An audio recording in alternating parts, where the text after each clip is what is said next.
นอนฮนมาถึงเท้าลูกขึ้นตื่นปกลันละกลุ่มพามือวันอ่ำจันเปิ้นเย้าเสียงเก้าย้ำลึกปางตึกแต่คนคิดกนนอนหนกตกตื่นด้วยหงอกจุ้มข่าวผู้เด็กหอกใจปกมากค่ะออ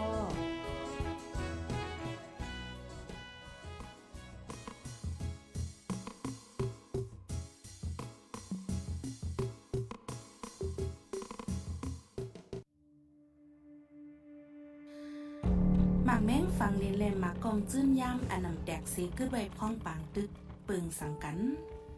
หมากแม้งฟังลินอันว่าในเป็นหมากอันจังแตกมีเสี้ยนห่างกลางต่อก้นห่างกลางต่อรถก้าเป็นเมี่ยวอันมกฟังลินไว้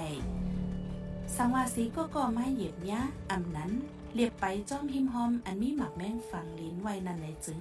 มันจางแตกเตือใส่หมากกองจื้นย่ำอันขึ้นไว้พ้องปางตึกอันว่านันเดเป็นหมากป้อมอันทืมใส่กันหมากลงอันยื้อใส่กันหมากหมอถาลงหมากป้อมอ่อนหมากกองลงอันยื้อใส่กันสีอ่ำแตกขึ้นไว้เป็นลูกอ่ำนั้นแตกเหี่ยวสีขึ้นไว้เป็นจากมันเจแหน่หมากกองจื้นย่ำอันเจ้าเหี่ยวสีอ่ำแตกอ่ำนั้นอันไปเจอสีแลตั้งใจปล่อยแปดไว้เจอในกอเด็กไก่ไหลหันจ้อมหวานจ้อมคงเป็นเครื่องเลี้ยวเจอเนื้อปางตึกวันในสีดาจางเป็นพี่ดอกรุ่งซื้อเกวียงก้าจางตุ่มตือปลากวนเมืองผักกาปลาลูกก่อนค่ะโอ้ปึงลงได้ป้อหันแมนหมากกองจื้นยางจึงอย่าไปกวาดตือลาเฮ้อออนกันเวไกเฮ้อส่งข่าวจู้ผู้เกี่ยวข้องผู้มีปนพรในวันในขงไว้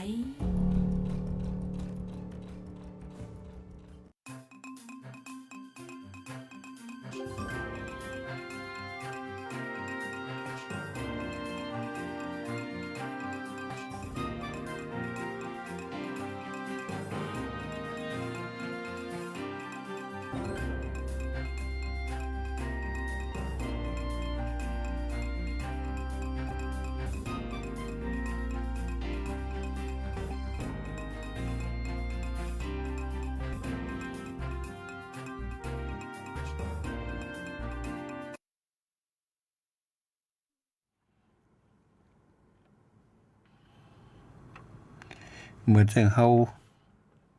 ใส่เรื่องคิวเลียงที่ดุกว่ากูที่พักดูเข้าพักดูออกค่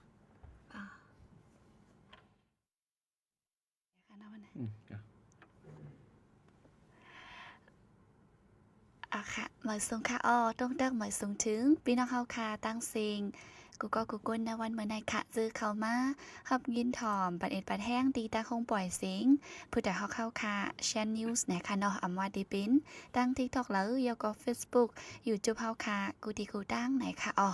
พบกันนะวันเมื่อไหร่ก็แมนเนอร์วันที่18เดือนธันวาคมฟีเฟวารี2526ไหนค่ะปีได้เฮาค่ะแต่ก็2-1ปากปลายเศร้านี้เลิน4-3คำที่เนอร์วันปุดเนี่ยค่ะข้าวย้ำ10โมงจำเด็กครึ่งตั้งเมืองจึงไทยเนี่ยค่ะพี่น้องเฮาค่ะเมื่อในก็แมนเนอร์รายการอุบโอแหลกลายตั้งหูตั้งหันจอมโหเบากอลิไลและฟิงไงใต้เวงเก่งใหม่เฮาค่ะนะคะเนาะเป็นรายการวันปุดค่ะเมื่อในได้ก็อำไลมีการงานอีสังหลายๆก็มาแมนจอมข้าวยามและวันมันนะคะอยู่ดีละเซเข้ามาถ่อมยินในจึงต้องตักมาจำไรค่ะเมื่อในก็ไล่ใส่โฮคอไว้เมานะคะเนาะข้าวยามและเงาไล่นะคะก็ตีป้าหลายลองอยู่ค่ะเนาะข่าวเงาเจิมเอาในเมืองดอกเมืองเงาไล่หลายตีหลายตั้งเจิมเช่นไงค่ะสังพี่น้องเฮาค่ะเข้ามาถ่อมยินมายักเยี่ยมมาตุ้ยปันแห้งไหนจึงก็ย้อนดังใจแถมจะไล่ใจแช่ปันค่ะนอนหนังฮื้อเจอตีอ่ำไปหันแมนตีไรหันย่าไหนค่ะมังเจอก็นานหันนั่นค่ะเนาะเพราะว่าหันก็ตกลื่นย่อมตั้งไรถ่อมเป็นกว่าเจ้าไหนค่ะก็เวอร์เจนนั่นแหละก็สังพี่น้องเฮาค่ะใจแช่ปันก็เดงินจมเตี้ยวๆไหนค่ะหรือเซนั่น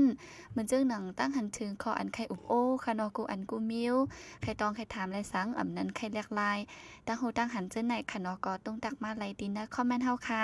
ยินหลีฮับตอนอยู่กูก้นไหนค่ะข้าวยามก็แต่ว่าถึง11โมงเฮาค่ะก็ได้อุบกลุ่มกันกว่านะคะเปิ้นนั้นได้ออนเอาพี่น้องเฮาค่ะกูก็กว่าต้องตักจอมโหบ่เฮาค่ะดีเนอร์ตอนรายการวันมื้อในเสียก่อนค่ะเมื่อสูงค่ะค่ะมื้อในได้เฮาค่ะก็มาร่วมทบกันเป็นดินเนอร์วันพุธค่ะเนาะครับค่ะ เมื่อใดแต่วันพุธก็เป็นวันพุธ แล้วเมื่อใดก็เรือนที่2เนาะเข้ามาคึกเรือนเนาะไอ้กลับไว้จันทร์ฮู้สังปีใหม่ในปีใหม่ปุ๊บแล้วก็หมดกว่าเรือนเนี่ยวันที่1เนาะเดือนจันทรีหมดกว่าเข้ามาเรือนที่2เฟบรุในก็ยาวทั้งครึ่งเดือนเนาะ ใช่ค่ะอ๋อ กำก็ได้เสียงกำมันก็ปีใหม่ในมาเที่ยงก็เขาคุยกับกวนเขาในมันก็อายุเป๊กสมบากูสิ่งกูอย่างเขาใจเขาเปิงเลยก็ตัวเขาฝางข้างเขาตั้งเฮ็ดตั้งสร้างเขาเท่านั้นมันก็เปิงกว่าซ้อมวันวันนั้นจังว่าเขาขาดใส่ไว้หัวคล้องว่าข้าวยามแหละเงาลายแล้วก็พี่น้องของเขาผู้เลยทำกินซ้อมแล้วก็จงตักอุบโอปิ่นไปเรียกลายมาซ้อมขออะไรหรือสีลองอ่ำใจเป็กสมบัติอ่ำใจลองข้าวยำเลยเงาลายเนี่ยก็ลองทางซื้อทางเปิงแล้วก็ถามมาลาดมานี่น้ำมาปั่นแล้วก็ยินดียินโจมค่ะ อ๋อค่ะก็เหมือนเจิงว่าค่ะเนาะเงาลายแต่ก็เดี๋ยวมีหลายลองค่ะเนาะในเมืองเขาจึงในก็เขาเงาก็มีหลายๆมิ้วนะคะอันหันอยู่ในข้าวคิวหลายๆวันไหนค่ะเนาะก็มีจึงถือก็อุปโอมาไหลนะคะอ๋อบางตีก็เขาค่ะเต็มพันแม่นก็เต็มมีนั่นขนาดเนาะค่ะ บางปอดบางตอนบางพื้นที่ในเมืองใต้เขาค่ะนั่นน่ะเนาะบางที่ได้เมืองเขาได้มันเป็นเมืองรับสิ่งเมืองอันเปิ้นอยู่ทั้งดอกหมันเมืองไทยได้มันเป็นเมืองอันเปิดไว้มันแรงไว้เอาหลายว่ามันเฮ็ดสั่งแล้วก็เมืองทั้งดอกบ่ได้หันก็บ่จังนั้นแหละเกี่ยวกับลองปางเลือกตั้งเขาอันเขาเฮ็ดเกี่ยวกว่าเมื่อวันที่8ได้ไหนเปิ้นก็อุบลือกันนำเตะเนาะลองมันซื่อไสว่าโปร่งไสว่าซึ่งจังปางไสว่าจังได๋เพิ่นก็เป็นเรื่องเป็นราวกันเป็นคดีกันเนาะฟ้องร้องกันเอาเรื่องเอาราวกันจังได๋เตเป็นหือได้ก็ไปฮู้กันลงปองซึ่งได้ก็เตจุบในอันเลือกมาเมื่อวันที่8นั้นเตตั้งไล่หือตั้งไล่หือเวลาก็เตถูกยุบแปดให้แลเฮาเลือกตั้งมาหือนี่ก้อยกาจังหือเกาหลีหลวงปองซึ่งอันรักษาการไว้อยู่ในวันที่22ได้เขาก็สิมีแทงบางตีน่ะเนาะบางหน่วยเลือกตั้งแล้วก็สิได้ขึ้นเมนับคะแนนหมาย5นับว่ามันหมาย5อำนาจก็ที่เลือกมา5แต่ก็มันก็มีก็เพราะว่าอันได้เปิ้นหันอะไรเปิ้นก็ชี้นี้เส้นนี้เส้นซ้อมบ่เหมือนเรื่องในเมืองมาตั้งแต่วันที่28เดือนธันวาคมกว่า2ก็ต่อมาวันที่11วันที่อย่างแท้ฉะนั้นก็เปิ้นพันนั่นน่ะคนเมืองเขาก็มีแฮงตาได้กว่าตรงตักตาได้ก็ฟ้องกว่ายึดเรื่องเอาเรื่องจังได๋มันจางเฮ็ดนั่นเนาะมันเป็นอะไรก็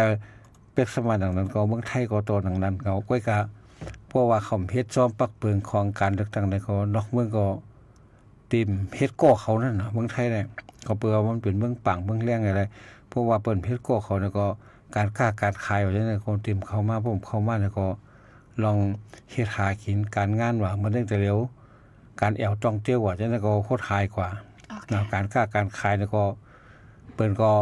เพราะว่าเมืองไทยกฎหมายมันเตียดเน็ตตายตัวแน่นอนให้แลบางพื้นบางชื่อก็เป็นใหญ่กว่าที่สิงคโปร์เนี่ยมาเลเซียเนี่ยแล้วก็เวียดนามเนี่ยก็มีตั้งนำนั่นน่ะคอมพานีใหญ่ๆก็โรงงานว่าของบริษัทว่าใหญ่ๆนั่นจังได๋ก็เพื่ออย่างในเมืองไทยซ้ำก็ยึดอำนาจในมันก็เปิ่งกันตั้งเมืองเฮานั่นน่ะเนาะแต่ก็บ่ใช่นั่นแหละอิงถึงเอาลายจังได๋จังข้าวยามแดงเอาลาย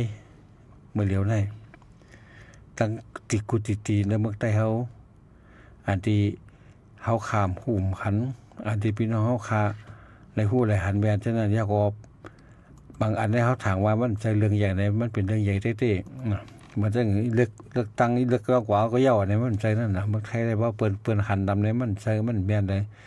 มีปาโคดว่ามีคิวอาร์โคดว่าจังได๋มันผิดปักเปิงในมันผิดกฎหมายในเขาเอาเรื่องกันถึงตีถึงตานั่นน่ะก้อยกะเป้ชื่อเพราะว่าศาลก็ลงตลาดนั่นน่ะเพิ่นได้ตัดสินใจให้เขาแทงกรรมอ๋อค่ะอัน นั่นก็ตีเลยไปด้วยเหมือนกันค่ะเนาะสั่งว่าพี่น้องเฮาค่ะด้วยข่าวด้วยเงาแต่ก็ตีผู้หันจอมนึงขนาดเนาะเนื้อเข้าคิวในอันนี้ในเมืองใต้เฮาค่ะหันอยู่ได้ก็เป็นรอง ยามเมากำค่ะเนาะเหมือนซึ่งนางยิงสาวอ่อนซึ่งในอ่อนกันเจอยามเมากำเส้นปานเหมือนนั่นขนาดเนาะอันนี้เปิ้นฮ้องว่าแฮปปี้วัฒว่าเคว่าอีว่าใช่ค่ะอ๋อใจตื้อแฮก็ถึงที่ลูกตายให้แหนใกล้ๆหันได้ข่าวค่ะเนาะอันนี้ก็หันมานำที่เตว่าแจ่มนี้จ้อมเด้ค่ะ ก็เมื่อวานในไว้เนาะอันที่จังเจ้าหน้าที่ไปรักษาเรียนดินของไทยเนาะเจ้าชลเขาว่าแล้วก็เจ้าซับซิกเกตเคเรียนดินเขาของไทยเนี่ยก็ที่ยับยี่เป็นปางยี่กันก่อนเนาะยึดเลย500,000 เมตรนั่นแล้วก็เขาเอาใส่มาเอาใส่รถสุบส้มใส่ในรถสุบส้มรถอันนั้นไม่เปิ้นถามว่าเปิ้นโคตรไปอย่างไรเปิ้นไล่เขานั่นก็เปิ้นก็ไปเอาอันที่ซ่อมแดนดินอันที่ซ่อมแดนดินอันนึงก็อันที่เราใส่รถมาในอันนึงอันนั้นมาซ่อมเมืองอันซ่อมแดนดินเนี่ยเขายื้อไรก้นต้อยาเนี่ยตาย5ก้อก็อันรอดก่อนได้ก็มีหลายข้ออยู่อันนั้นก็ไหลนำเต้ๆนะก็เบิ่ว่ายาได้มันก็ขึ้นมาเฮิงนั่นกำป้อวันเบิ่งสุกซักมาศึกษาเลิกมาแล้วก็ยาเมากำเนี่ยก็ลึงเข้ามาเพราะว่ายาเมากำแล้วก็บ่อนปังร้องคาสิโนแล้วก็ปังร้องออนไลน์ฉะนั้นมันก็อันฉะนั้นมันก็มาซ่อมนำไล่อันหาเงินง่ายๆนั่นน่ะเนาะบ่ไล่หาเงินง่ายๆนี่แล้วก็อันถูกแปดถูกแล่นถูกหลอกกันก็มีนำขึ้นมาก็เพราะฉะนั้นปัญหาลงอันย่งยากอยู่จังได๋มันก็เป็นมาหินไทยมายุมไทยลงอันนึงมันก็จะหาเงินมันพันแล้วมันก็รู้สึกซักปั่นตรงกันอยู่ที่ในที่จริงกำไรอันคนมีเงินซ้ำเอาเงินเอาสุกเอาเสเอาปันเจ้าหน้าที่มีปุนพรเขาอันมีอำนาจเขาเช่นนั้นก่อนเช่นนั้นมันก็สร้างหายอะไรนั่นน่ะว่าเบิ่งหลายกว่าเช่นนั้นมันก็สร้างเปลี่ยนอะไรคนโหนาโหแกล้งไว้ได้มันก็เอาเงินปันอันโหนาฝ่ายอันเจ้าอันมีอำนาจนั่นเนาะอันลู่ล้อมกฎหมายฉะนั้นมันก็เฮ็ดให้วันเบิ่งตกเต็มรู้แล้วก้อยกับคนนั้นมันกว่ามักมีเป็นก้อเป็นข้อไว้มันมักมีคนเบิ่งได้อยากพืชคืนนั่นน่ะเมื่อเร็วเฮามาด้วยแนวไล่อันคนใต้เฮาเมื่อเร็วก็จำเลยต่อวัดต่อไว้ก็แท้อยู่ไว้จำต่อวัดต่อไว้แท้อันนั้นก็อันนึงนั่นน่ะจะเลยหาเงินมาต่อแล้วก็เสียงก้ำก็เป็นหมื่นปลาย 20,000จะได้ปีนี้ก็ก้ำกล้วยเหมือนทั้งวันเมื่อกี้นั่นน่ะอยู่บ่ถึงเข้ามาเลือนปลายครึ่งจะได้ห้องมันอันนึงแล้วก็อันคนใต้เฮาอันหาเงินย้อนเปืออันนึงได้ใต้เฮาได้มันเขียนอีกนึงก็ว่าเป็นลูกจ้างเพิ่นเลยเพราะว่าเลิกการเลิกงานเนี่ยเพราะว่าใกล้ในมันก็มีการเฮ็ดอยู่ก็เป็กสบายไรก็เยอะแต่บางซื่อก็ก่อสร้างมาจังได๋บ่เฮ็ดการใหญ่การลงซ่อมบริษัทใหญ่ก็มีใหญ่จังได๋มันก็สร้างทุกการทุกงานก็เพราะว่าเกี่ยวกับการสร้างตึกสร้างตาว่าการมีเงินการที่สร้างตึกสร้างตึกอุดว่าจังได๋มันก็ต้องมีเงินนั่นน่ะเจ้าของมันก็เพราะว่ามันตุ้มตื้อลงไปมักมีเนี่ยก็มันก็สร้างกำไรอันนึงก็อันเฮ็ดการค้าการขายอันเฮ็ดการมักมีอยู่ฉะนั้นมันก็สร้างขายต่อเพิ่มเหมือนจังคันอยู่นะในเมืองไทยนี่คนมีคนขายก็ให้มันมีคนซื้อกันก็เบิ่มีคนซื้อแต่จังไรไอ้หลวงปองซึ่งต้องจ่ายมันครึ่งอันว่านั่นมันต้องหลวงปองซึ่งเบิ่งได้ก่อนเนาะเบิ่งเฮาแท้มันมีดอก เบิ่งได้แต่เพราะว่าเบิ่งได้เพราะว่าเป็นคนไทยเขาในเรือนนึงเขาไ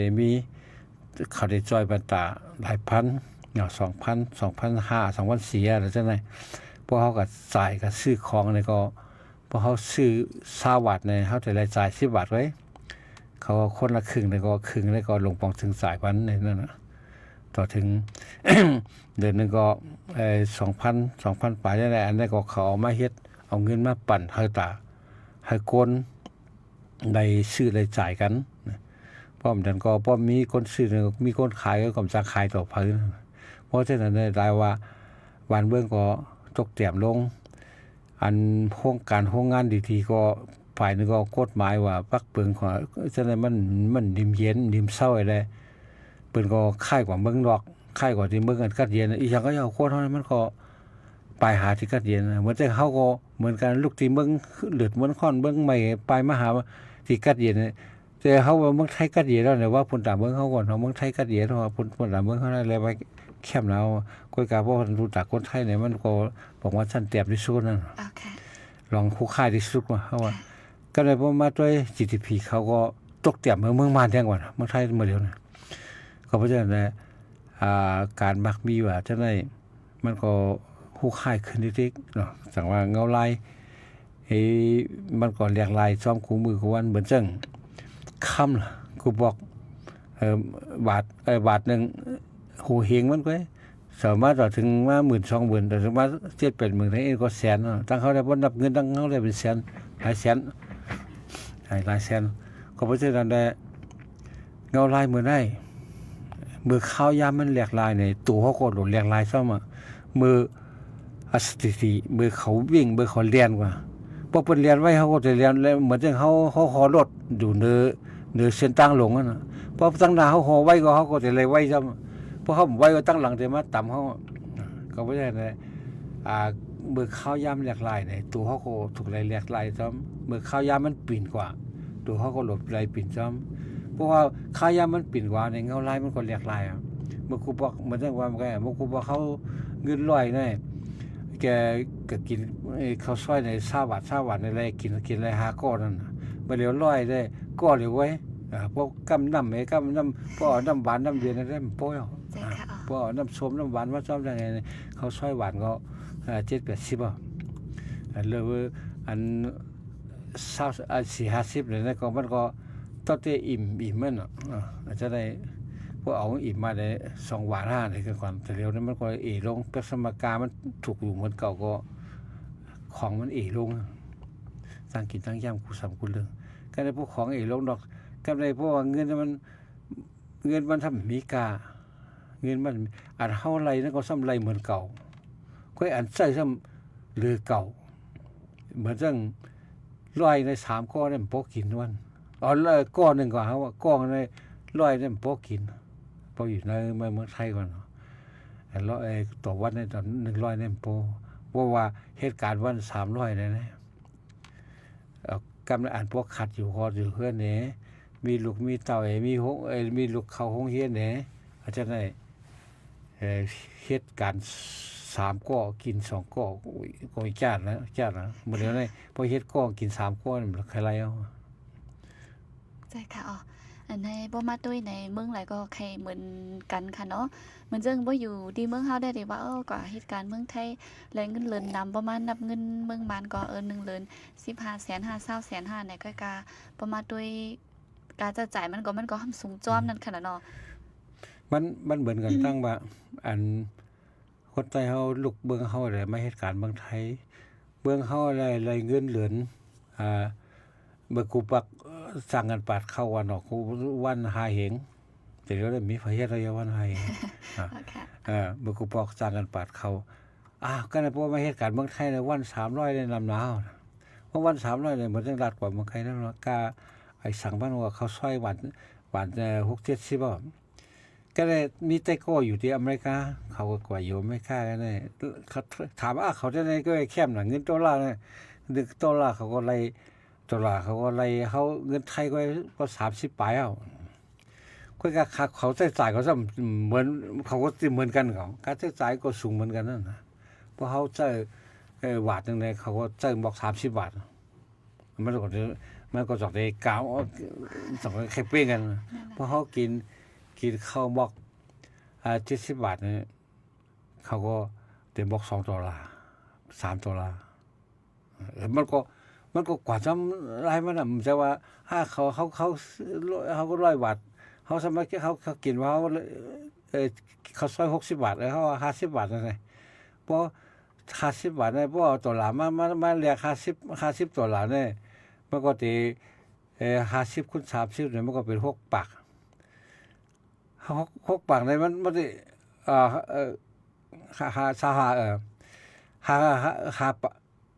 2 ปาก2 แห่ง 5 ปาก2 แห่ง 5 ปากแล้วกินข้าวซอยหวาน70ได้มันใจหรอกินที่เขารู้จะเอา$มากินที่ไหนน่ะเงิน$ก็กินที่เขา บ่กินที่เขาก็ตกบ่ 2-3 เดือนก็มันก็เป็นกับ 7-80 เฮานี่ก็บ่ได้แหละเพราะว่าอันเฮาไหลถ้าเป็นเงินตัวหลายอันจ่ายนั้นเป็นเงินบาทได้เกี่ยวเขาแล้วเราจ่ายเป็นเงินบาทเงินลาวเงินไทยได้กี่เกี่ยวหนาวอายุนั้นเนาะทีไรมันก็กึ่งซ้อมจีนนั้นอันเหมือนเรื่องลองกินลองใช้จ่ายว่าลองอยู่ลองเศร้าว่าเฮาขาดเหมือนเรื่องเขาซื้อรถกัน2-3 หมื่นเฮาซับซื้อเป็น6แสนพวกเขาพอเขาเอาเงินเอาหัวเสียแล้วก็ซื้อเขาลำไรนั่นน่ะ 2-3 หมื่นเขานั่น1หมื่น30 หมื่นแล้วล่ะล่ะจังไหนมันก็ปึงกัน มันรายจ่ายมันก็ขึ้นซ่อมปืนตีมันเมียนซ่อมตีมันนั่น ใจค่ะก็เลยนำก็อันได้จ่ายก็นำนั่นขนาดเนาะเหมือนว่าค่ะมันเรื่องกว่าหามึงเว้อนี่มื้อจ่ายมึงเฮาเนี่ยแต่ก็ทางแค่สั่งถูกอีดกันนะ มันเพราะเอาเงินมันหอบเงินมามันจะเฮากว่าแต่กว่าจะเฮ็ดวันเดียวอะไรเงินมาเป็น60,000 600,000เนาะตอนที่เลย60,000 600,000ก็มันเก็บได้บ่เมื่อที่เขาเก็บเมืองไทยเนี่ยเขาก็อยู่เมืองไทยได้ฮู้เลยพอมีเงินใน500,000 600,000มื้ออันนั้นมันถึงไอ้บ่กันน่ะมันถึงไอ้บ่มันก็เฮ็ดซ่อมใช้ซ่อมกินซ่อมทำกาห้องกาเช่าหอเช่าเฮือนกาคาดหอคาดเฮือนว่าคาดห้องว่ากากินไว้บ่ได้กินซ่อมกูวันน่ะผมจะว่าอะไรเฮาว่าอะไร300ก็เก็บไว้300 10วันก็ 3,000เอาเงินกำไร 3,000 นั่นมื้อจ่ายมื้อเฮาเนี่ยก็นำค่อยกาตัดได้ 3,000 น่ะเขาสำรวจได้กินซ่อมกูวันนั่นน่ะมันจะกินหลังพวกหมอได้ 3,000 นั้นมากินมันก็หมดกว่าซ่อมของมันนั่นนะ ใช่ค่ะอยู่แล้วว่ามันก็กำจังมื้นค่ะเนาะมื้อตีได้ว่ากว่าให้มอก 2-3 ปีได้อยู่เป็น10 ปี 20 ปีค่ะเนาะ อะไรเงี้ยใหม่ก่อนก็เมื่อมันไรมันถึงไอ้บอกกัน ค่ะทีเต้มันอันนี้ก็หยาบเมี่ยวค่ะเนาะเหมือนซึ่งก็อยู่ต่างที่ต่างเมืองได้มันก็ง่ายเหมือนซึ่งเข้าวนนั่นค่ะเนาะ เหมือนจะเขาอยู่เมื่อเขาเนี่ยเขาก็เลยเช็คเฮ็ดใบพาสปอร์ตไว้เฮ็ดการมันมาอยู่กันได้หรือเฮ็ดแล้วน่ะนั่นก็เพราะเฮ็ดก็ซ้ำยุ่มเลยเพราะยุ่มเลยในเฮ็ดการก็ได้บ่เฮ็ดการก็บ่เจ้าหน้าที่เขาหันเขาก็ยอบเพราะเขายอบว่าติดคอกเขามาจะไม่เฮ็ดการเพราะได้มาติดคอกตั้งเอาไม้อย่างนั้นลุงเบิ่งเฮามาเฮ็ดการให้อะไรเงินมื้อแค่บ่ที่เฮ็ดการก็ต้องเฮ็ดวัดเฮ็ดไว้เขานั่นอาจารย์ก็มันก็ปั่นตวงจังซี่นะเหมือนเรื่องหมักนับไม่ปักไป8ลูกก็นับตั้งกะเลยนับตั้งปักไว้8ลูกนั่นมันก็ปั่นเวียนปั่นวนกันจังซี่ตัดเสียงใช่ค่ะในก็ลองการจะจ่ายค่ะเนาะทางลองนึงซ้ำเหมือนจังทางเมืองไทยเนี่ยก็ตีจ่ายเงินมันก็นำนั่นขนาดเนาะบ่หมอเก็บหมอหอมในแต่ก็ย้อนเบิ่ที่จ่ายเงินนำมาแพวจะเรียกว่ามีเงินจ่ายนั่นเพราะว่ามันจังว่ามันไกลนะคนขายคู่ขายของงอนขายกัดหน้าตอดพะเยนั่งเขียวนี่ก็บ่มีคนซื้อนั่นบางเสื้อได้คนขายโคในกว่ากุฏิกัดนัดในกัดวงเหมือนเฮาก่อนเฮากัดวันนั่นวันได้กัดวงเฮาก็ปั่นกว่าก่อนกับเขาจังก็เมืองไทยก็บ่ว่าแต่ป้ายกวนกว่าซื้อบ่มีกัดในใดๆกว่าซื้อในห้างในฉะนั้นก็มันก็ได้ซื้อการนั่นน่ะผักกาดปีโหเนี่ยบ่ว่าซื้อในห้างมันตก30-40บาทพอซื้อในกาดเนี่ย10 บาทเนี่ยก็ไล่นะกาดน่าจะนะก็เพราะฉะนั้นได้เขาก็หาเงินขายทิ้งหาวันก็กว่าตั้งหาที7วันกว่าตั้ง7ทีในเสก็บางทีในกว่ามันได้เงินนั่นมือข้าวผลคั่นน่ะบางซื้อขาเอาที่คือมาเพจโคเขาไว้ผลล่วงไว้ก็ได้ขายให้นั่นขึ้นจอกปอกขึ้นนี่มีก็มีทั้งนำบ่ได้ก็บ่ได้การหากินได้เบิ่งเฮาซ่าแล้วก็เมืองไทยก็เหมือนกันอย่าไปทางอย่างเมืองไทยอ่อนกันมาที่กันมันเรื่องมากก็มาเรื่องหันกันนะถามด้วยวันอะไรเวียงอะไรก็แต่มีคนอันมากูเวียงก็บ่ได้ก่อนแต่มาได้ก็สอบกันด้วยถามกันด้วยเนาะเป็นกว่าเมืองไทยเฮากว่าเมืองไทยเนี่ยมันใจไอ้กำมากำพองก็มาติดคอกติดคุกว่ากำพองก็มาตุกมาขานใส่จังนั้นมันจัง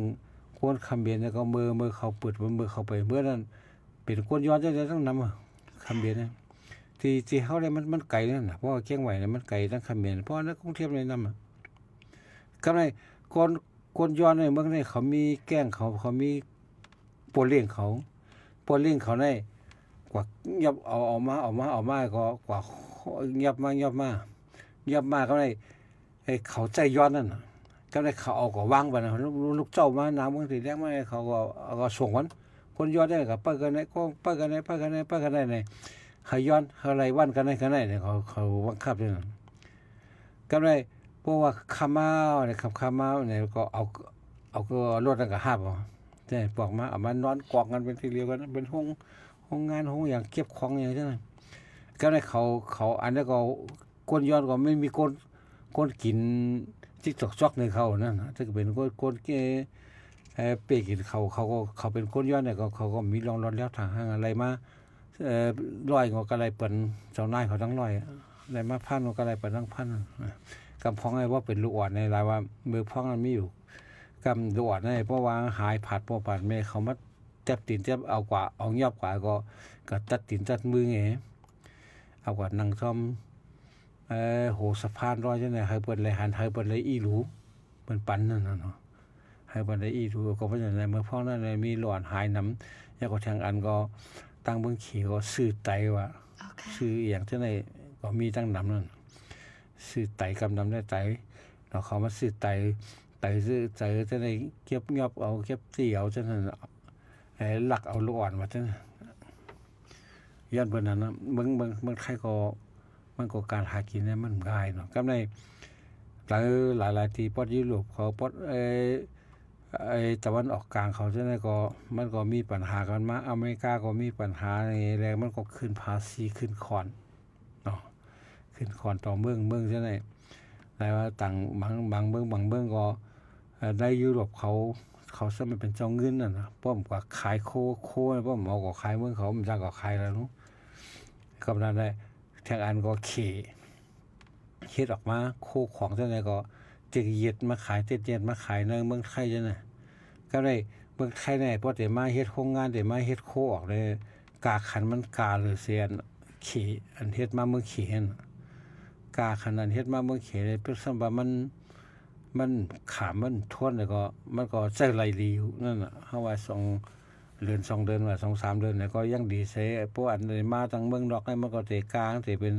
หูพันหูหมื่นมันได้ซั่นแหละก็บ่ได้อันมาทางเมืองเขซะโอ้โหนั่นน่ะมาทางเมืองเขเขาเฮ็ดเหมือนเปิ้นอะไรอยู่แล้วก็เหมือนเปิ้นอยู่ค่อยกามันอยู่หึงไรมันทวนเลยหึงเนี่ยมันเจียวกวายนั่นกว่าพวกนั้นเพิ่นจังได๋แหละเมื่อเหลียวเมืองไทยได้โรงงานว่าจังได๋ก็ล่มก็มีทั้งนำค่ะมีเงินสร้างขายมันได้พอเฮ็ดออกมาการใช้จ่ายการคนงานนี่การเฮ็ดกูลองๆเองการไฟก็กาขึ้นการไฟก็กาก็เลยพอมาเฮ็ดได้อันโคออกมาเนี่ยมันกาเสียนเปิ้นเฮ็ดเมืองขี้เฮ็ดเข้ามาเมืองขี้เฮ็ดมาเหมือนจังไปวางiPhone นั่นเรื่องอัน iPhone ของเมืองขี้ก็มีล่ะiPhone ของเมืองเขียนว่ามันก็เป็นอันปลอมนั่นน่ะเนาะ5-6เพลงของอเมริกาเขามาเป็น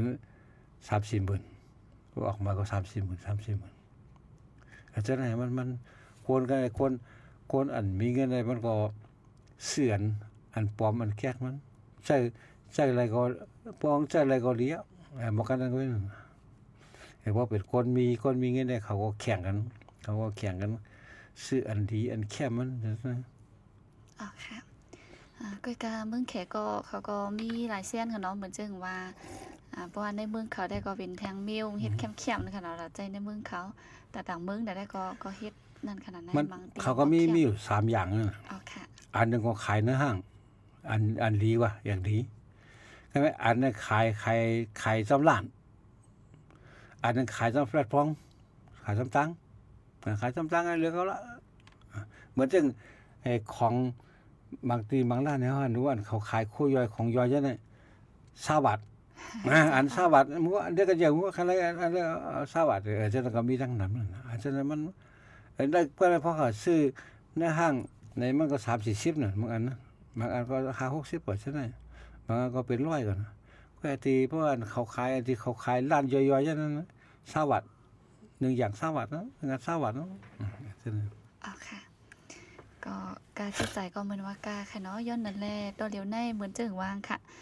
บ่ได้ว่าไปกินก็เหลียวเฮ็ดห้าสังหารไหนมันไข่กลุ่มค่ะเนาะย้อนนั่นแหละก้นหนึ่งก้อนเนี่ยก็มีการหนึ่งอันก็ไปเป้งป้อนค่ะเนาะเป็นมีเงินเข้าตั้งเหลียวก็นั่นแหละมังจื้อก็เฮ็ดการหลายอันเงินเข้าหลายตั้งเฮ็ดไหนค่ะนะแล้วแลก็จังจ้อมมาป้าเหมือนเจิงว่าอันดีหยอกแลนกันว่าเช่นได้ค่ะเนาะมังจื้อก็ห้อยซนว่ามันลงตื้นล่างจอมเฮาแหลมโดยเฮ็ดทางก็แลเงินจังได๋มีมานำหน้าค่ะเนาะ สแกมมือเขา อ๋อค่ะ เขาเซ็นเซอร์เขาใช่ไหม อ๋อค่ะ อันนี้ก็เพราะว่าอำว่าดีลีซียุ่มง่ายในจึงก็จังป้ากว่าจอมนั่นขนาดเนาะ อันนั้นเขาก่อนเฮ็ดที่นั่นจะอยู่เขาปัน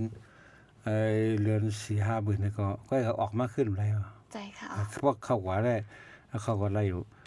เพราะเอาออกมาขึ้นจากในปลายออกมาก็แล้ว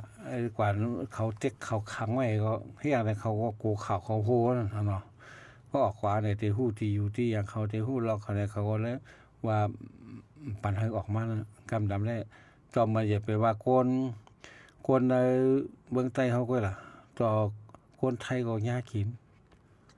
คนไทยอันยากกินเนี่ยก็เฮ็ดกับมีอยู่กับจมหูติดยอบถูกปนยอบตะคิเลกันก็มีทั้งนั้นมันอย่าว่าสังในเกเรียนลิ้นเนี่ยค่อยตะคิเลกเนี่ยเหมือนตั้งเขมรก็ตั้งกัมพูชาก็ซ้ำเรียนลิ้นทั้งไว้ก็ว่าเขาจะได้เหมือนตั้งหันมาสแกมเมอร์เขาอ่ะคอลเซ็นเตอร์เขาอ่ะจังได๋อันที่หลักสุกสักน่ะเหมือนทั้งแมวตีว่าซ้ำเรียนลิ้นใต้จังได๋มีซึกมีเสือจังได๋อันมีต่อมาถึงตั้งเขมรตั้งกัมพูชาจังได๋ว่าเขาอยู่จังได๋กันล่ะเขาไม่เฮ็ดจังได๋กว่าเฮาอ่ะแค่มาได้เข้าอ่ะตั้งได้เหรียญดินของไทยนอกเหรียญดินของไทยน่ะตั้งกัมพูชาเนี่ยตั้งในเมืองมานเนี่ยตั้งเมียวตีเนี่ยฝั่งตั้งตะคิเรียกเนี่ยมันก็กว่าเฮ็ดตั้งพูดนั่นก็ได้เพราะว่าปัญหาที่มันมันไปอยู่ซ่อมเหรียญดินมันไปตั้งอะไรก็ง่ายนั่นน่ะไปกว่าเมืองลาวไปกว่าเขามาเมืองไทยว่าอย่างเช่นไหนมามีถึงเมืองไทยมามกมาสวมไว้อยู่ในกรุงเทพได้ในเฮือนดีๆตึกใหญ่ๆจะได้ไม่ทั้งหนังอันเขาห้องว่าชิ้นเท่าว่าซั่น อ๋อค่ะ ฉะนั้นมันเป็นอันลูกนี้เมืองขี่มากำนำนะต่ออันที่เกิดมา1027แล้วก็ย้อนเปิดสแกมคอลเซ็นเตอร์แล้วกันแล้วก็อันไหนปังร้องออนไลน์เนี่ยเนาะแล้วก็คือมันยับปันมันยับไปได้กูก้างยับไปได้เบื้องล่างของยับไปได้ต่อถึงมาเป็นเรื่องเป็นรังมาทางกูข้างว่าเมืองปุไตปอดของสังสุกสักขึ้นว่าในย้อนเปิดเส้นไหนก็อย่างก่อนนั่น อ๋อค่ะ อันนี้ในวันหลังได้มาบ่ตุ้ยค่ะเนาะก็หันมันจึงอเมริกันเมืองไทยเมืองเขตจึงเนี่ยก็หันเพียวมวยอยู่ค่ะเนาะก็กะ มันกลุ่มหายแค่เหมือนกันดั้งยามเฮากำไว้ค่ะเนาะ มันเส้นไหนมันหายเหมือนจังหวัดนั่นนะในอันตัวใหญ่ตัวโค้งมันอันในสแกมเมอร์ว่าในคอลเซ็นเตอร์ว่าจังได๋มันเรื่องอันอยู่อันเข้าหน้าเมืองไทยนี่เฮ้ยมันเข้ามาได้ล่ะก็มันก็มีเงินนั่นนะมันก็หาช่องตั้งไว้เนี่ยเอาเงินปูเงินหวานเงินเสือตั้งนี่แหละเข้ามาเหมือนจังว่าอันมาเฮ็ดวัดเฮ็ดว่าไทยปลอมว่าจังได๋ก็เพิ่มเฮ็ดปานใดรู้หรือสิคนอันมีอำนาจเท่าไหร่เฮ็ดปานใด อ๋อค่ะ คนมีอำนาจคนใหญ่คนหลงจังซั่นน่ะย้อนเพราะฉะนั้นมันก็มีปัญหากันนะในเมืองไทยเขาย้อนเปิดสแกมเมอร์เขาย้อนเปิดคอลเซ็นเตอร์เขาแล้วก็ปังร้องออนไลน์เขาจังได๋ ใจค่ะ ผู้วันได้คนใหญ่คนหลงคนมีเงินจังได๋ก็อันเกี่ยวยุงก็มีดังดำนั่นน่ะมันหันมีเขาจังนั้น อ๋อค่ะ อันในเนื้อมือเขาก็เลยว่าแห้งไว้ค่ะเนาะอันเล่นเกมต่อรองหรือออนไลน์จังได๋ค่ะนะมือแตงได้ก็ไล่อยู่นั่นขนาดเนาะก็กะว่าเรียนกว่าติ๊กๆเนี่ยได้ก็ซุ่มติ๊กๆที่ไหนค่ะอ๋อ ปังร้องนี่มันมีคนเปิดเงยอะไร ค่ะ คนเรียนนี่ผัมมีไผไรปอนไรก็ขึ้นปันเขาขึ้นปันเดไรอยู่บางปอก2ปอกพอยก็กระถอกปันเขาขึ้นไว้มันเหมือนคนกินยาแล้วเมื่อเขาไปมักได้เขาก็เลี้ยงเขานั่นพอมักกันใครเขาหาเลี้ยงเขา ใจค่ะอ๋ออันในเหมือนเจ้งว่าค่ะเนาะบ่เงาลายวันเบิ่งกับกินกันไปมักมีบ่เป็นน่ะมังจื้อก็ใครจอมตั้งง่ายแหวก็หาเงินไล่นำนั่นขนาดเนาะก้อยกามังมิ้วมันก็เป็นเส้นทางผิดเหมือนว่าค่ะบ่จะไปยินกว่าก็ กึดก็ขยับเอาค่ะเนาะมีกล้าขายกล้ามีเฮือนขายเฮือนนี่นั่นค่ะเนาะ ของเขาเนื้อเลี้ยงอะไรมันหยาบมันพวกคนเขามันกึดอะไรมันจุดอะไรนี่ก็ว่ากวนเขาในกูวันในที่หาเงินที่เหตุการณ์ในหาเงินในเหมือนเรื่องว่าน่ะการใช้สายก็สูงอะไรวัน 2-300ซ้ำกินวัน 2-300แล้วมันป้อมหรือนั่นน่ะเพราะใครเฮ็ดอันเลยเงินนำเฮ็ดปอกก็ปอ2ปอกก็ปอนี่ก็มันป้ออะไรนั่นเฮ็ดได้เฮ็ดอะไรบ่เฮ็ดอะไรเหมือนจังคนกล้ายาเขาซั่นน่ะ ค่ะ เฮ็ดเอาไหนป้อนี่มีเงินเอาป้อนี่มันป้ออะไรนั่นเพราะว่าเปิ้นก็ขึ้นมาใส่เขาขึ้นนั่นน่ะเมื่อยามเฮ็ดซ่อมเฮาเมื่อมีเมื่อรวยเมื่อนั่นแหละเมื่อปล่อยไปเท่านี่กำไรมันก็อยู่ไรอ่ะกะไรเพราะนี่ก็เฮ็ดมันสุดทั้งปอก2ปอกนี่พอเฮ็ดทั้งปอก2ปอกนี่มันก็ยากกินนะ ค่ะ การว่าอันมันไหลมาจังก็เหมือนเมืองไทยยึดตั้งหมดน่ะมันคืนเมื่อไหลมาย้อนเปิดยาย้อนเปิดลองผิดกฎหมายย่อมสแกนเมื่อย่อมเป็นคอลเซ็นเตอร์ว่าเฮือนเมื่อในเงินเมื่อมีในแบงก์แล้วนั้นยิงเงินอยู่จังได๋ก็อันนั้นก็เพิ่นก็ยึดขึ้นหมดไว้เขามันก็เหลือสังทั้งที่อันมีไว้เก่าๆก็มันก็ป้าก็ซ่อมเองป้อมปล่อยเฮ็ดในอย่างว่า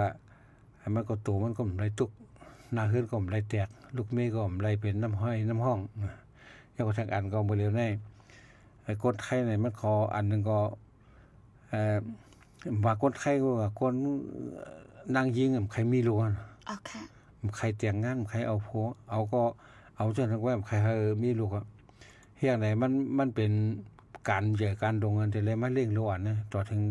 พอเกิดต่อถึงพ่อใหญ่ต่อถึงพ่อเป้ตัวนี้นึงข้อเนี่ยมันก็อันว่านับโหดล้านได้ก็จะอยู่ก็กูวันนั่นที่เอาสังเล่งพอถึง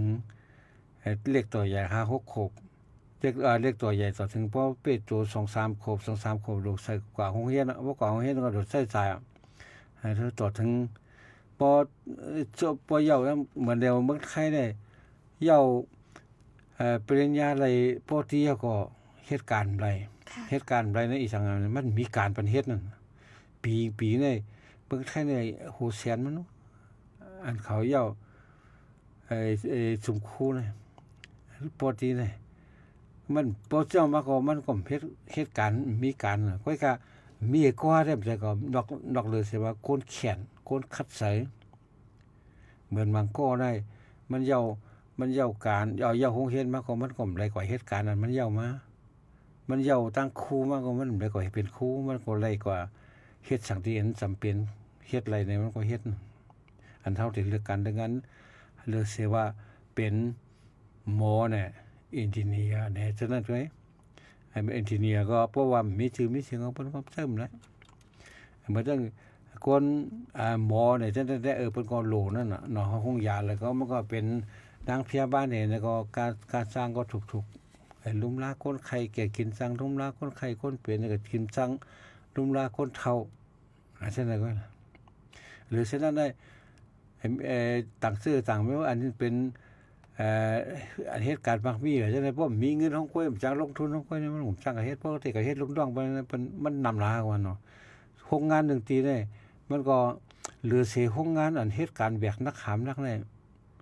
มันก็บางทีได้20-30-40เลยมั้ยบริษัทนั้นเพราะเป็นโรงงานใหญ่ๆลงอันเหมือนจังคนบางมานไม่เฮ็ดนี่มันเป็นโรงงานแบกขามเครื่องจักรแล้วก็เย็บเสื้อผ้าเย็บโคโหลเย็บแคปตินเย็บอย่างนั้นแต่มันก็กาแห้งถูกๆกันมันก็ไหลฉะนั้นเพราะฉะนั้นคนไทยเขาเฮ็ดเลยเนาะค่ะมันกึ่งร่างกายเขาเฮียนมากกว่าเนาะแล้วก็เรือนหมื่นปลายนะเขาเฮ็ดไรล่ะก็บ่ได้เพราะว่ามีเงินของข้อยนี่เยามาก็จังให้หยังมันก็กว่าเห็นดอกเมืองบ่มีเงินเนี่ยบ่มีเขาว่าในหน้าเฮือนเขามีเงินเนี่ยเขาก็มาเขาก็เฮ็ดเยาเมืองดอกเขาก็เฮ็ดการอยู่เมืองดอกพอมามื้อใดพอมาได้ก็มันก็สาแฮงนั่นน่ะลงมาเฮ็ดลูกน้องเพิ่นพอเฮ็ดลูกน้องเพิ่นก็ซ้ำมันก็ไหลเพราะว่าอันบางเชื่อได้พอมีเงินเนี่ยพอมีก็ลงทุนปานนี้เฮ็ดกลุ่มนี้ขึ้นมาบริษัทขึ้นมานะจังอยากจะให้มันก็อยู่ไรนั่นน่ะเพราะว่าตื่นหลายมื้อเปล่าได้เปิ้นก็คั่นไรแล้วก็เกียรตินิยมในเฮาว่าการน้ำกัดของมันกว่าเฮาอันจบมาอันยาวมันนั่นเป็นอีสังไหนมันน้ำกัดมันมีกะอื่นไหน ก้นเป็นแสนๆเนี่ยมาแข่งน้ำกัดกันนั่นมันจะง่ายๆเนาะ ใจค่ะอ๋อ เนี่ยตาที่เฮาดีกว่าเป็นเอ่อเกรด A เนาะเกรด A ว่าเกรดนี่เลยว่าเป็นที่1ลงตั้งนั่นเลยว่าเราให้เป็นเกรด A เป็นกรุ๊ปอันสูงสุดเนี่ยก็บ่อยากมันวนดำหนาแล้ว ค่ะ ก้อยกามันก็จะมีอยู่ก้อยละอ่อนอันเห็นดีๆอันออกเขาไฟอันเขาใกล้อันเขาสงพวกกำนำได้ก้นอันเห็นอันคงเห็นได้คงเห็นถึงคงเห็นได้ก้นแขนมี10 20 ก้อได้ก็ล่ะมันจะว่าตั้งคงเห็นก้นเป็น 2-3 เพลงได้แขนหมดเนี่ยเนาะจังนั้นแหละมันใจไรมันก็ต้องใจไรมันก็ใจไรนั่นอ่านออกเขียนไรแถมไรฮู้ไรหมอไรก้อยกาใครพอเขียนต่อถึงปนพอมาเลือกเอาได้บางซื้อได้คงเห็นบางคงเห็นได้เป็นคนงานบริษัทว่าอย่างนี้เขามาเลือกไว้มันเดียวเขาว่าปันทุนปันตื้นไว้ว่าตายเห็นแล้วให้ส่งปันมันเห็นพอเยาว่าไม่เหตุการณ์มันเฮา3 ปี 5 ปีเนี่ยเขาก็เหตุการณ์อะไรมันเขาก็มีเงินเดือนจังนะที่เอาจังกว่าว่าเขาก็จังนั้นพวกวางเห็นเขียนในเปิ้นกว่าเลือกไว้จังนั้นเพราะอันนี้เฮ็ดหนูกว่าพ้องดีพ้องแน่ยาวมากเพิ่นยาวมันก็ยาวเว้ยก็มันก็เลยปล่อยอะไรอย่างมากค่อยก็จากเหตุการณ์กันเลยนะ ค่ะ เห็นเลยสิว่ามีเงินของคุยมีเงินเนี่ยพ่อแม่ลงทุนวันไหนเอาเงินลงทุนของคุยเนี่ยเปิดร้านข้าวเส้นข้าวซอยเนี่ยทั้งกินเนี่ยข้าวพักเนี่ยนั่นคือกำน้องผมมีตังหูสันติสันนายคุยกับมีคนมาเทศอยู่ผมมีก็อาจจะในการมองหาลูกค้าในมิสังเวียนการลุมเล่การลุล้อมลูกค้าในมิสังเหมือนจะพี่น้องใต้เขาคนนั้นอันเปิดร้าน ค่ะ เขาเช่นเขาซอยเนี่ยคนลงตั้งไว้เนี่ยก็อันโคนลงว่าอันเย็บโคเย็บโคอ่ะจะได้อันนั้นก็เฮามีคนงานเย็บเนี่ยก็เฮาก็เอาที่เปิ้นมาขึ้นมาขายต่อเอาที่โหมาแล้วก็บางทีก็ตั้งเฮ็ดตั้งสอนบางทีก็สอนเย็บที่ได้เปิดร้านสอนนั่นบางทีก็เฮ็ดห้างเสริมสวยจังได๋อาจจะได้มันควรเฮ็ดมันนำล่ะอันแล้วก็เหตุการณ์ในโรงงานบริษัทนี่มันนำล่ะก็เพราะฉะนั้นเนี่ยหาการหยาบ อ๋อค่ะอันนี้ได้ก็เมืองไหนก็เหมือนกันค่ะเนาะเยาก็เนื้อตอนกันอันแล้วก็เยามันมีอันแข่งกันนำหนาค่ะเนาะย้อนนั่นแหละลองวางเงินเลือนค่ะคือเงินเข้าก็คืออันว่านั้นหมังปอกมันก็อิงเนินนำกระตั้งแขนเฮาป้านขนาดเนาะอ๋อค่ะก็มื้อจึงว่ากว่ามื้อใกล้ค่ะเนาะอันที่ว่าลองเกิดลุกเกิดล่างก็มึงจะป่านกริยาจังในแค่นหนาค่ะเนาะ เขาเพิ่นมื้อเดียวได้เฮียกได้มันหยาบกันอันถ้าว่าอันเพราะว่าอันเลี้ยงลูกแต่มันก็พอก็คือว่าอันใดมือจุกเล็กนั้นแต่ได้ยาวคงเฮียนว่าแต่ได้ให้บ่ได้เฮ็ดการใช้จ่ายการกินการยามมันยาวล่ะลวดก็ได้แต่ให้ว่าเป็นผู้ใหญ่มาเนี่ยพอถึงพอเป็ดตูอายุ24 25ยาวคงเฮียนน่ะค่าใช้จ่ายมันง่ายๆได้รู้รวมปัน อันนี้ก็จึงว่าอิงเนื้อข้าวย่ำแรงเงาไล่ค่ะเนาะมือจึงมือปานปู่ปานนายเขาได้เปิ้นเกิดได้เป็น10ก่อว่ะค่ะ6-7ก่อใช่ไหมคะเนาะ มันก็บอกเลยเมืองเขามันก็มันอันนั้นมันมีไห้มีสวนมีผูกเยอะเขาเยอะนางเขียวมีไห้มีหน้าเนี่ยมันก็วันเมืองสุกสักเนี่ยมันก็อยู่ไรนั่น ค่ะ เพราะวันเมืองสุกสักมาเนี่ยมันเฮ็ดอะไรรู้หน้าว่าสวนว่าไห้ฮะฉะนั้นมันเฮ็ดอะไรล่ะผมเฮ็ดอะไรก็บางทีก็ถูกเพิ่นยึดเอาไว้ก็มีทั้งนำผมสั่งเฮ็ดผมสั่งเฮ็ดในมันก็กำพองให้มีการเฮ็ดในที่เขาเฮ็ดการด้วยเวียงเนี่ยตัวเราเมืองเขาก้นวันดอกซึ่งเฮากว่า ค่ะ ว่าเขาเฮ็ดการด้วยเวียงเด้อย่างนั้นเมืองไทยเฮานะก็ได้อย่าไปว่าในเมืองไทยเมืองมันก็มีหยังมีหยังสิเฮ็ดมันมีโรงจักรมีโรงการหยังถามว่าเมืองไทยอันนั้นจังว่าเมืองเคมีก็เขาเข้าเลยเพิ่นก้นเขานำล่ะ ใช่ค่ะอ๋อ เขาต้องบ่มาหิมเฮาเอาการนี่ไปเฮาได้ก็หิมเขานะฉะนั้นมันก็บ่ได้เนี่ยข้าวยามมันเรียกลายบ่ข้าวยามมันเรียกลายได้เงาลายมันก็ปิดซะมื้อว่ามื้อซื่นปวดมามื้อไหนบ่พุกอันติมาบ่พุกนะเฮายังไปสั่งมองมื้อได้เฮาเฮ็ดให้มันดีเสียมื้อว่าอันเมื่อว่าเฮาเฮ็ดผิดเฮ็ดถูกแล้วเฮาก็สั่งเอาขึ้นมาเฮาสั่งเอาหยังมาเมื่อทั้งวันนั่นน่ะเฮา เฮาลูกเมืองใต้มาเฮาออกสังมาลัยเฮาล่ะเฮือนเฮาก็เหมามาลัยหน้าเฮาให้เฮาก็เหมามาลัยนะการเฮาออกมาลัยติดเนื้อติดตัวเฮาซื้อผักซื้อโคเฮาออกเฮาหมอหักลิกหักลายหักพิงเงลิกลายเสื้อจัดของเฮามีออกก็ล่ะเพราะเฮาเลยออกมาก็เฮาก็เมียงอ่ะ ค่ะ เนี่ยเมืองใดก็มันน่ะก็แม่ตาที่เลี้ยงตัวเลี้ยงใจก็ตั้งหู้น่ะตั้งไก่น่ะตั้งคัดใจน่ะมันอันใดกันน่ะแต่เฮามีเฮาคนเมืองใต้เฮากำดำๆได้มันจะว่าทางเลขก่อนเนาะเฮาได้เรียนสูงกันให้ได้อันเจิมได้เรียนสูงกันได้มันก็ผ่านมาพ้นมาให้ได้เดือนสุดมามันก็เข้ามาเมืองไทยในเอาสังหามาพึกเอานั่นน่ะแล้วเบิ่นมาตาสีเนี่ยเราใช้ปัญญาอย่างนั้นเราใช้ปัญญาตาสีเนี่ยแล้วก็คิงลูกคิงบางไงก็หนูฮู้ว่าในว่าเฮ็ดไหนจังไหนอีกนึงกว่าเฮาว่าต้องสอนเป็นปีๆนั่นน่ะเลยต้องเฮ็ดเป็นปีๆเหมือนเฮาเฮ็ดเด็กในโรงเรียนนั่นเพราะว่าตาสีเฟอร์นิเจอร์ก่อสร้างนี่มันก่อสร้างเขาจะดูออกแบบเป็นสถาปนิกว่าเป็นอย่างเป็นตัวอินจิเนียร์มันว่าแต่นะเขาเป็นคนเฮ็ดน่ะเพิ่นสั่งซื้อเขาเฮ็ดนั่นน่ะก็อุดกบทรายว่าผสมปูนผสมทรายแล้วก็พวกเพิ่นนี่ปอง2ปองอะไรมันก็ฮู้เฮ็ดกินแล้วกว่าแล้วลูกไก่ลูกคัดใส่นั่นก็อยู่แล้วก็เลยพอเขามาเฮ็ดมาสูงๆจังจะสูงๆเนี่ยมันคนไทยกว่าเมืองนอกนะเขาได้ปอกมาเฮ็ดขี้คาเบิ่นคอมเพลเขาก็เฮ็ดสูงหนาวเป็นทบเฮ็ดมาเขาได้สิมาเฮ็ดป้อมมีเงินของกล้วยกันเนาะเหมือนว่านั่นน่ะป้อมมีโรงงานป้อมมีบริษัทป้อมมีคอมพานีป้อมมีการมักมีของสกของกล้วยนี่ลงมาเฮ็ดลูกน้องเพิ่นนั่นน่ะป้อมมาเฮ็ดลูกน้องเพิ่นนี่ตั้งอันเปิ้นใช้เขาอะไรตั้งอันเขามองมันกึ่งกันเนาะป้อมบางทีได้ใช้เหมือนหมู่เหมือนหมานั่นนะทางเรียกกันนี่ใช้ก็ว่าจังนั้นอันเขาเลยก็เฮ็ดเขาก็ปองมากล้วยอันเขาได้เมื่อเขาลุกมาเขามีอย่างเขามีออกเขาแหละมีตั้งไก่เขานะตั้งขี้ถี่แห้งเขาแหละมีตั้งไก่ของเขามีออกหมอวนมาประกอบเฮ็ดพอมีผัดจอยเขาเนี่ยอันนั้นเห็นเท่าหมดนี่ก็ตาปุ่นตาสีปัดอย่างผูกสุมเฮ็ดการโซนการให้อย่างไรบดการโซนเนี่ยเขาแค่เก่งมากนั่นคุยกับเขาอันเขาหมดเขายามเจ้าเนี่ยมันก็กำดำได้มันก็จะเป็นลองยาสิทธิ์ยาเมืองใดๆเพิ่นเขาใช้ยานั่นเนาะมันมีมีเมียงดำในสิทธิ์ยานั่นได้มันจะสร้างซับเป็นตั้งเปลี่ยนก่อนเนาะว่าอันพ่นยาฆ่าแมลงซั่นน่ะจังนั้นเว้ยหรือฉะนั้นพวกนั้นเขาก็หลายว่าไทยเมืองไทยก็เขาสั่งมักมันไว้นั่นน่ะหรือเสียการเวียกการหามการนักการนั้นเขาคมปันมายิบคอมพิวเตอร์ว่าไม่เฮ็ดอันนั้นเขาเฮ็ดของการไปการเงินว่าของการไปอยู่ดีว่าอย่างนั้นมันบ่ได้หรือสิอัน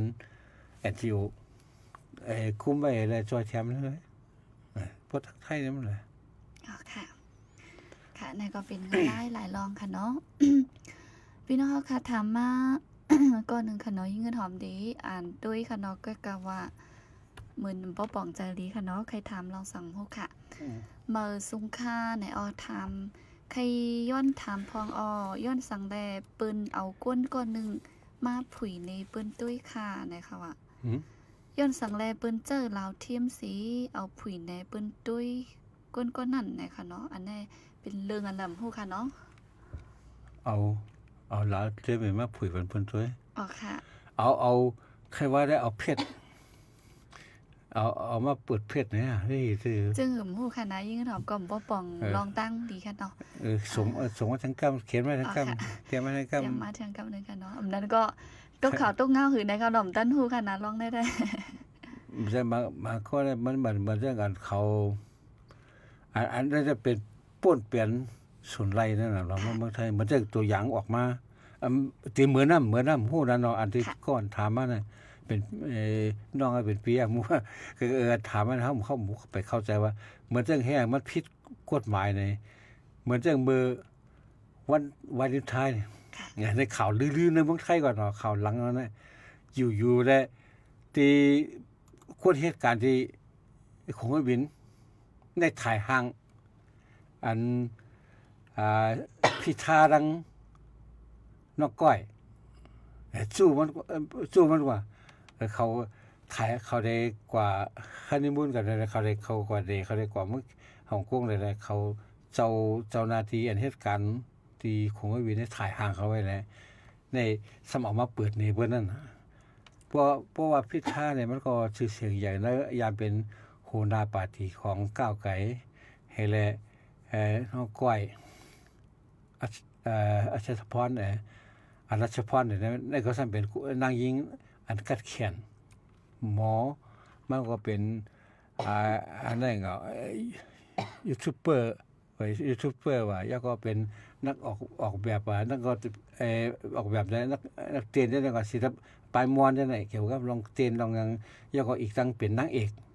เป็นทั้งนางเอกเป็นมันก็เป็นทั้งผู้เตรียมความจังไงแล้วก็มีจำกัดอะไรเฮ็ดหาซื้อเฮือนปันเวงอะไรเฮือน20ล้านปลายนั่นน่ะเฮ็ดซื้อปันเวงอะไรได้ได้ไม่มีจำกัดแล้วก็เขาตั้งมายามแม่นกันตั้งพิธาได้แหละป้ากันมาเป็นแฟนกันว่าเป็นแฟนกันเลยป้ากันว่าในฮ่องกงไหนก็ได้กับที่สนามบินเขามาถ่ายหางออกมันเป็นคนมีชื่อเสียงนั่นยอดเป็นคนมีชื่อเสียงคนเหตุการณ์นั้นพนักงานนั้นสั่งถ่ายห้างเขานั่นน่ะเขาถ่ายปืนออกมาไหนปืนออกมาทั้งเฟซทั้งออนไลน์จังได๋ก็ในอันนี้มันก็ผิดกฎหมายในทั้งผู้ป้องกันผู้จัดการของทั้งสนามบินก็จังหวัดที่ปัตตุดอันนั้นเป็นที่ไหน5เนี่ยพูดนะอันใครว่าเนี่ยใครถามมาเกี่ยวกับลองเอาห้ามและอนุญาตได้กว่าเอาเรื่องเพิ่นถ่ายห่างเพิ่นมาปล่อยตั้งหลักเทียมว่าตั้งหลักเทียมมันก็สิเป็นตั้งเดทด้วยนั่นน่ะเขาเข้าใจได้ก็ติไลฟังติเหมือนหนังว่าค่ะเนาะแต่ได้ถ่ายแคบห่างเหมือนเฮาสิถ่ายเมื่อเดี๋ยวสองก็สิถ่ายห่างให้ได้มาเอาออกมาในเพจของเฮาก็ยก้อยกับพวกมีคนอันจุกอยู่ตั้งหลังของเฮานั่นเฮาถ่ายปามันไหนมันไรนั่นมันมาเอาเรื่องเฮาไรน่ะก็พอเขาฮู้ว่าคนก็มาจุกตั้งหลังไงเฮาสิเลยลบแปร่าอันนั้นก็เฮาสิเลยปิดหน้าปิดตามันแปร่าอย่าไปทายใครอย่าไปใครขันเลยคู่จักน่ะอันนั้นเฮาที่เต้นได้หาสองกองเงินหอมเฮาถ่ายกันไว้เฮาได้ถ่ายคนตั้งหลังเฮาก็กับเฮาซ้ำคุกจะเลยว่าคนอันจุกตั้งหลังเฮานั่นมีอยู่นะเฮาคุกจะน่ะก็ว่าถ่ายแล้วเฮาก็เอามาปืนเพลนนั่นเด็ดไว้เฮาก็ไปยังเขาก็ถ่ายน้องเงินหอมไม่เงินหอมว่าตายเขาก็เนี่ยเขาข่มวางเขาหัวเนี่ยเอาลกเพชรนะลกนั่นก็คนตั้งหลังเขาเนี่ยมันไรแสดงมันก็จางเป็นไรอันนี้เมืองเปิ้นเป็นไว้กาคันลองสนใจในเต้ๆนั่นนะสนใจโกนนั่นซั่นน่ะค่ะ ก็ ลองนับยามลองสนโตกันว่าจำจังได้ค่ะเนาะพี่น้องค่ะถามมาว่าบ่ในวัดเตรียมไว้ว่ากรรมกรไหนเป็นการสังเนี่ยกรรมกรเนี่ยมันเป็นการนักหนาการแบกหามเนี่ยกรรมกรเนี่ยมันบ่มันก็อันลุกมานั่นพวกเขาได้มันบางอันใดก็ความของเขาถอยความมันก่อนถอยความของเขาอันน้ำมีน้ำจังได๋มันมีไว้นั่นน่ะก็เพราะว่าเขาได้ตกเป็นขี้คามาถึงในความเขาหลายว่ามันลืมกว่ามันน่ะจังว่าบางอันก็เอาความบ้านใช้บางว่าก็เอาความไทยใส่นะเพราะว่ารัฐสื่อเนี่ยเพราะว่าแต่ก็มันก็กฎเหตุการณ์นี่นะเว้ยกฎเหตุการณ์อันนักกว่ามันเป็นแห่งการนั่นล่ะบ่มาเพราะว่าอารุกมาเนี่ยมันก็กรรมกรเนี่ยก็แห่งการเป็นก็เป็นอารุกมานี่นั่นก็มันอันนี้มันแจกว่าเป็นชั้นหลายก่อนค่ะกำนำก็มื้อนึงว่างค่ะเนาะแต่เป็นการแก้มนั่นค่ะเนาะบ่เป็นการเขาได้ว่าแห่งการนะเพราะว่าการแก้มกันนักการนาเนี่ยเขามันก็เลยซับเสียย่อยกว่านั้นใช่ค่ะเพราะว่าแห่งการเนี่ยมันก็เป็นอันแบกอันหามอันก่อสร้างว่าจังได๋มันก็เป็นแห่งการว่าใช่ค่ะอันก็ได้แห่งการเนี่ยมันบอกว่าใจเอ็นแห่งว่าเนาะบ่ใจออกเนี่ยได้อันมาเหตุการณ์ในออฟฟิศในใจออกนั่นน่ะเนาะใจคอมมาใจจะได้มันแต่ว่าเป็นว่าเป็นแทงอันนั้นเป็นคนเหตุการณ์นี่ นักงานเนี่ยเขาไทยเขาว่าบ่กรรมกรเนี่ยพนักงาน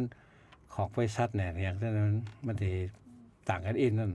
พอไต้บ่ไต้ก็เหมือนเรื่องมันใช้กันมาแห่งการเนี่ยมันก็ถูก อ๋อค่ะเพิ่นนั้นเฮาค่ะก็ด้วยทางอินค่ะเนาะอันนั้นก็พี่น้องเฮาค่ะถามมาเมื่อสงค่ะผู้จัดรายการมีขอไขลัดนี้นะคะว่าลองปัญหาดูทบ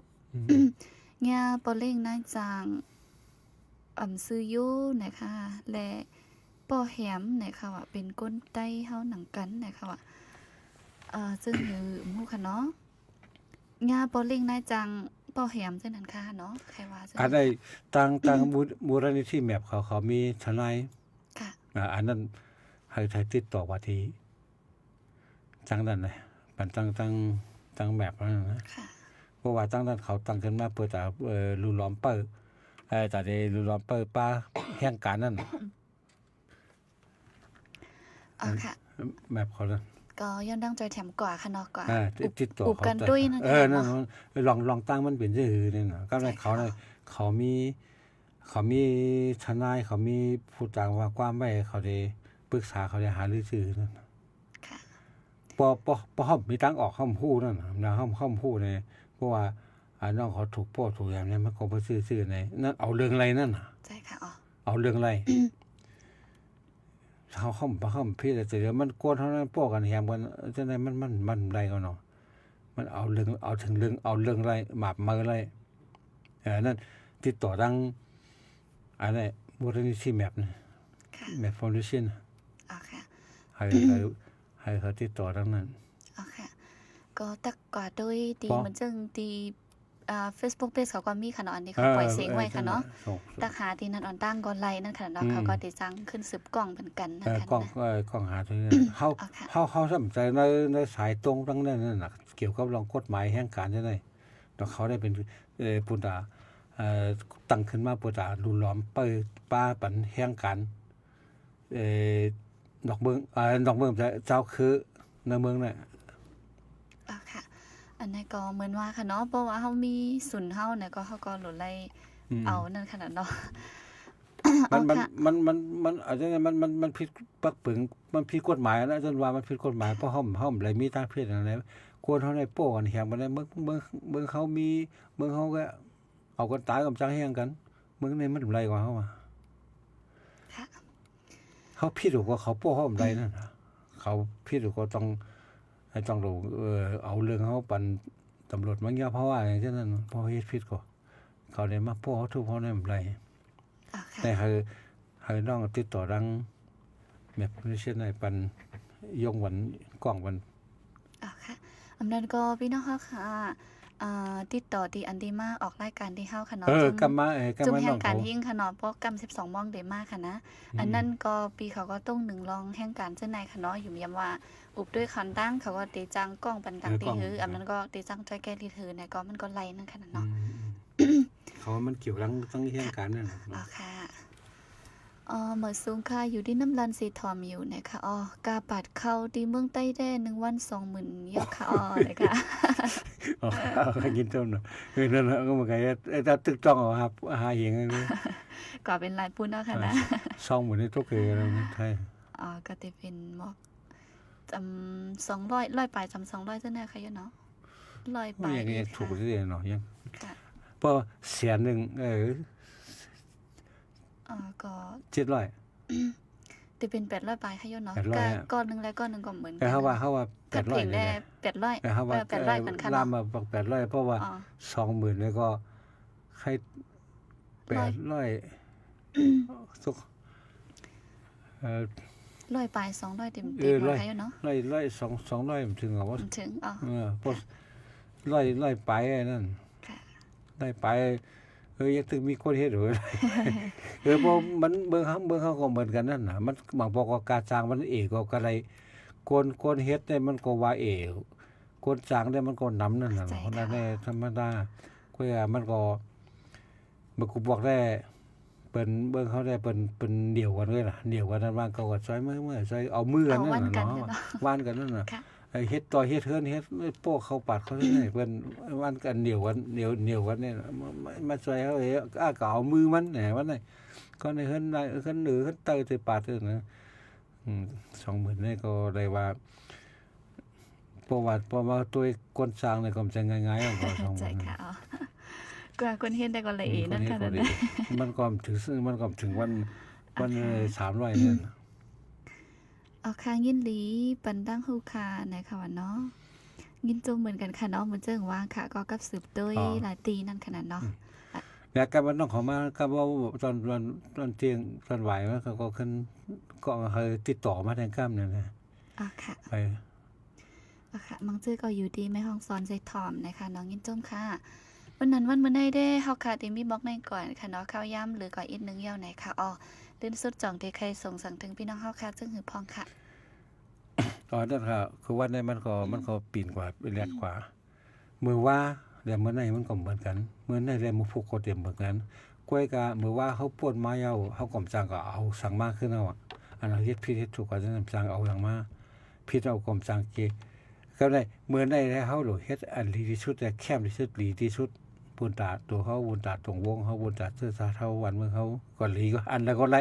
อันแล้วก็ลีนั่นน่ะเฮ็ดอะไรก็นิ่มเฮ็ดอะไรก็มีฮะแล้วก็พอที่ไปมือฟุกไอ้มือฟุกมันก็ยังไปมาเนาะมือฟุกก็ยังไปมาเหมือนในนั่นน่ะอันเขาอยู่กันมันเหมือนในครับวันในมือเหมือนในเขาเฮ็ดดีที่สุดแต่เขาหลอดกว่าถึงมือฟุกไรลำบากปัญหาคุณลองอย่าเพิดลองอยากกินอีกอย่างคนเยาก็ใช้สติปัญญาเนาะสติปัญญาก่อนเนาะสติปัญญาให้แล้วตั้งปัญญาการถ่อมปัญญาการลาด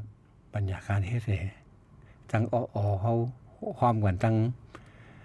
สติปัญญาไว้แล้วคัดใจกันขวานั่นน่ะเนาะอันนี้เป็นปุนตา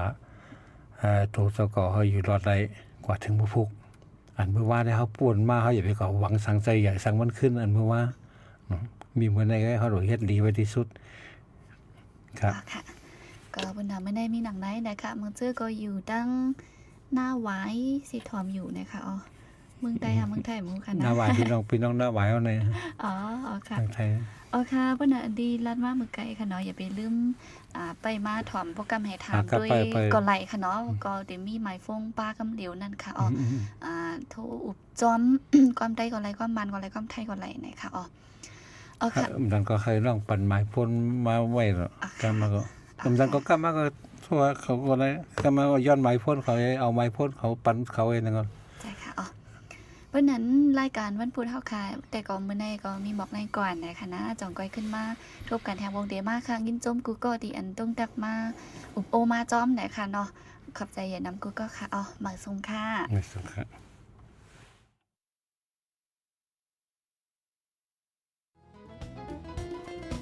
ผู้โดยหอกคานปากพาวฝากดังตู้เสียงโหใจกวนมึง SHAN Radio